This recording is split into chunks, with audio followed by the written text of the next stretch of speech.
Hello guys, welcome back to Coding Whale, and from today's video we are just going to start ArrayList. And because in my previous video we have just started collection series, so this is the first ever video from Coding Whale. So in this video we will talk about ArrayList, that is the first element in list. So let's get into it.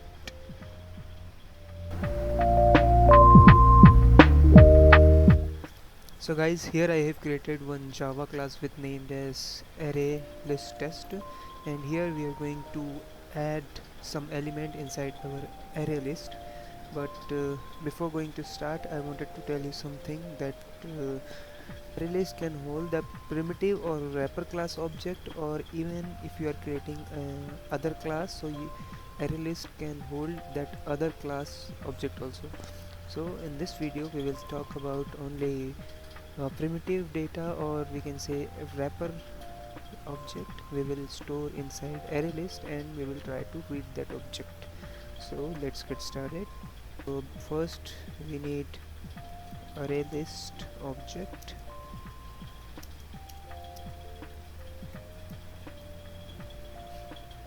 So here we have to import ArrayList.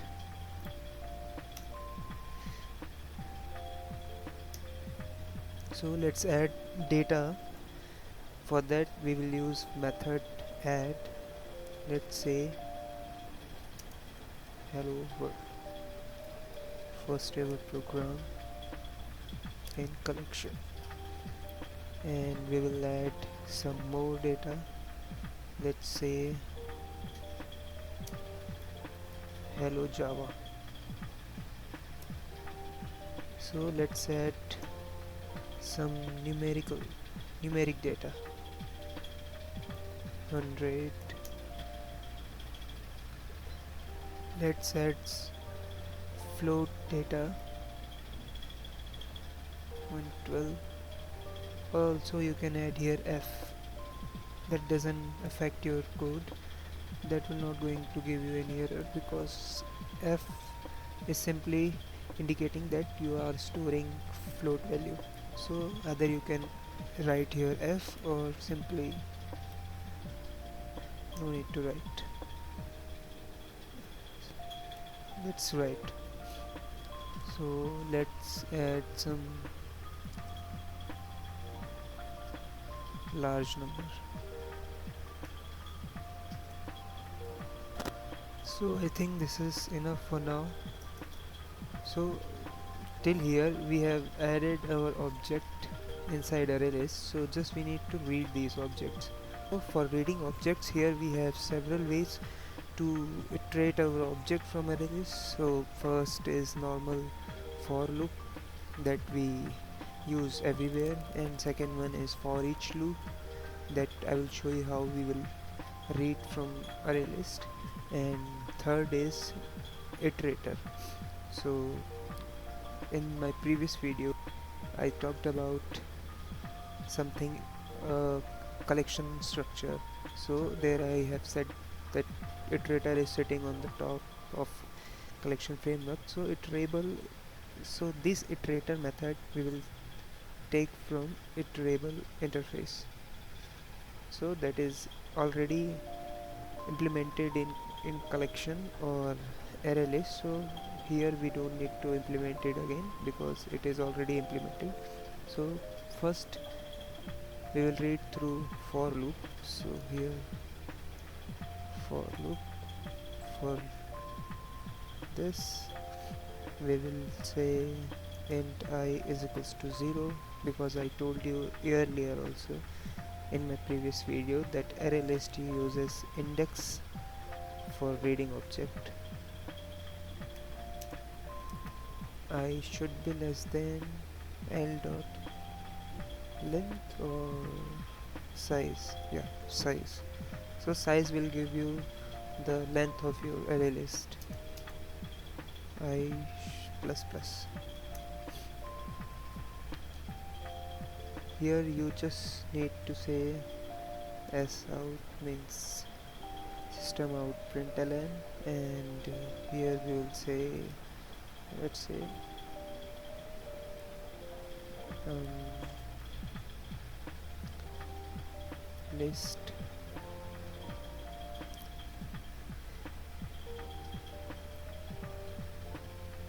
and let's concatenate with I, actually I plus 1, because we don't want position, we want serial number. Okay, so here we will say l dot get and index is I.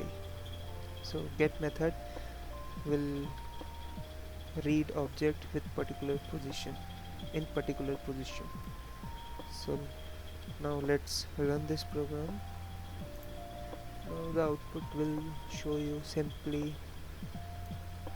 as you can see. Oops, give one space here, again run it. So as you can see, we are getting number here and string also. So this is how collection works. You can store any type of data. So here we are adding something like string or int and float. This we can say long. Okay, so this is the first method to read the data, or we can read through for each loop also. For the for each loop is nothing but we are getting object from one side and we are storing object in another side, and we will print that object. So basically here we are getting object as different type. So for that, here we can say object O, and for the right side it will be AL, that is our array list. And here we will simply say system dot out of println O. Let's give one page break. Let's run it again. Here I can see we are getting same object here also. So what this for loop will do, this loop will take array list element, will store in O, and here we will print O value, that is nothing but here object.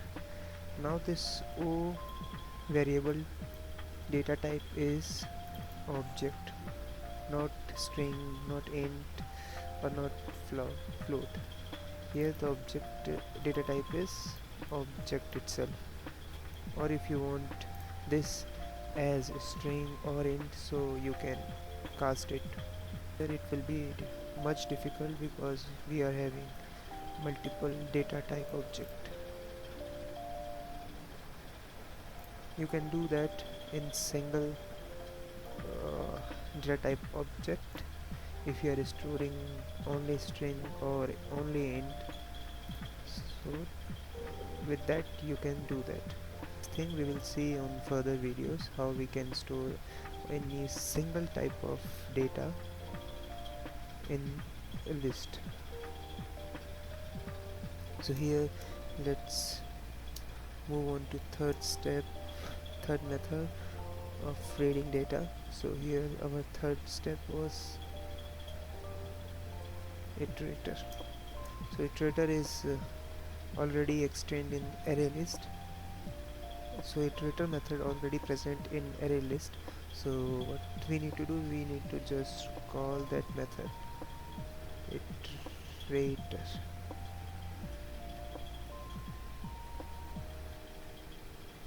This is the method. So here we need to store it in iterator, but for that we need to import the class. Make sure you will import from java.util, and here the method is, so here the method is little bit different for reading data. Here we will use while loop. We will say it, that is iterator object has next. So this method will check if any data is present in array list or not in the next position. If there is data present in array list, so it will return true. So when it will return true, so this while loop will execute. So for that, here we need to read data. So there is one method called next. This will read your data, or here simply you can print the data. Remove extra semicolon, and that's it, we are done. Let's run this again, and here our third object list. So that's it from this video, guys. I hope you liked it, and if you did, then make sure you subscribe the channel. Please hit the like icon. I'll see you on the next video, guys. Till then, bye bye and take care.